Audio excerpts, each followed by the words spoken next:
There's an invasion going on. They're many, they're willing, they're strong, set on taking the country they know is not their own. They're funded and sponsored and motivated by representatives elected to serve you that instead use your money to help them take homes of good, innocent, hardworking people just like you and me. If you think I'm exaggerating, it's because you're not seeing it happen in real time, but it is. Though the talking heads and the left wanna deny it exists, and they claim you're consumed by hate if they say what they say you can't. They'll berate, belittle, betray you if you try to resist. God forbid you feel persuasion of calling a spade, you'll be canceled, fire forsaken, you won't even be missed. Yet the more supporters enlist with every new effort to hide, because it becomes all you can see when it gets in front of your eyes. So if you're enlightened like me and you know it isn't just fine, then I salute you as a fellow supporter of Palestine. Imagine someone from a place you know nothing about, coming up with rifles in hand to chase you out of your house, taking a bulldozer to it, tearing it up off the ground. Then if you do something about it, the police pull you down. Imagine being so far under these invaders' control in your own city, there's places you don't have permission to go. Imagine standing in the way so they don't level a home. Imagine being ignored as they break all of your bones. Imagine the level of demon to which you have graduated to fathom having a prison full of 7-year-olds. Imagine living where buildings just blow up every now and then and going to bed hoping your home ain't the next to explode. Imagine not even being able to say what happens cause of October 7th, everything I told you happened before. Imagine having so much diabolical shit happen after. In order to list it all you need a rapid fire flow. Imagine rounding up, killing women and children and burying them all together in a big collective hole without caring, sniping dollars right in the head, induce a famine by having a fucking rave at the place where the aid would enter. Imagine pedestrians flattened by missile, the mowing down of 100 starving people. Ooh, I got one even better. Imagine a crying girl surrounded by cadavers and your first thought is not to help her but instead is to shoot her dead. It's unimaginable.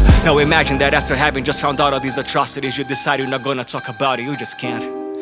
Our children will find out these crimes the day they do.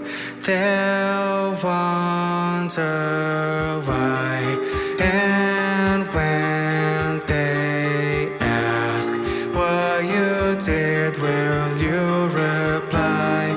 You just stood by as you watched them die. An Israeli airstrike on schools sheltering displaced Palestinians has killed at least 40 people, including 14 children. More than 170 UNRWA buildings, most of them serving as shelters, have been hit since the beginning of the war, killing more than 450 people. A 3-year-old boy shot in the head, a 12-year-old girl shot through the chest, an ICU nurse shot through the abdomen. Those who are not killed by Israeli strikes face the risk of starvation as Palestinians continue to grapple with what the UN has described as catastrophic hunger.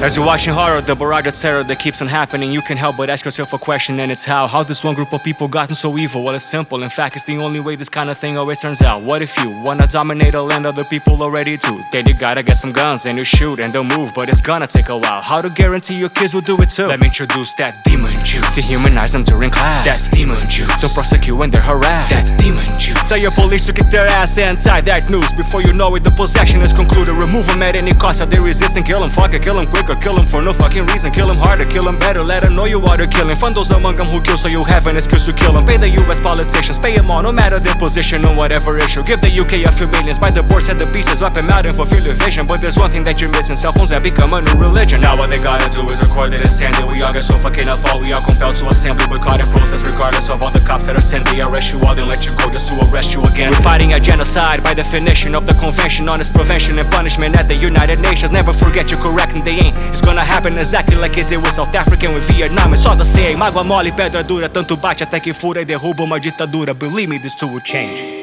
We won't stand down, we won't subside. Speak up, cry out, free Palestine. Now we have found the injustice of our time. This is our fight till the day we die. Another member of the Biden administration has resigned. Close to 50 active duty service members have filed for conscientious objector status. Israel has been jailed for refusing mandatory service protest. Right now we stand here as men who refute their Jewishness and the Holocaust being which has led to conflict. The so many innocents. I am Israeli, Basel is Palestinian, and in 2 days we will go back to a land where we are not equal. In December, South Africa became the first country to file a case against Israel. Benjamin Netanyahu and Yoav Gallant bear criminal responsibility. Draft resolution is adopted. When the genocidal demons lot of section is over, an international community of all the composure and try to sell us a turning the bigger, turning your shoulders. You gotta remember that there will be the time to be stronger. There's only ends if it back is not in control of your Congress. Your companies nonetheless, and that was the